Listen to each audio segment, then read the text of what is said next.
ubu noneho moto iri kwaka, ngiye kukwigisha imikorere ya vitesi. yego imikorere ya vitesi.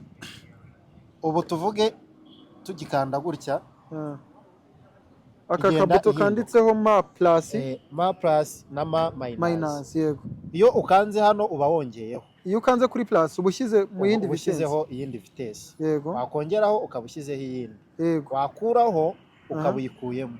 Yego, hakajyamo kabiri. Yego, cyangwa se na rimwe. Yego. hanyuma vitesi zacu uko zikora rero, imikorere yazo, vitesi ya mbere n'ubundi niyo igenda ahantu hasa n'ahatambika. Zigenda zirutana nyine ku mibare, mu mbaraga. Iyo ushyize muri kabiri igenda irushijeho, hasa n'ahazamuka atari cyane. Yego, washyiramo gatatu ni ahantu noneho hazamuka cyane. Yego, ubwo ngubwo ni ukuvuga ngo guhera kuri rimwe imbaraga nkeya, kabiri kuzamura, gatatu nizo nyinshi. Mu gihe iyo nayo nsanzwe ntwara rimwe niyo yabaga ifite imbaraga kurusha izindi, noneho iyi ngiyi muri gatatu niho iba ifite imbaraga nyinshi.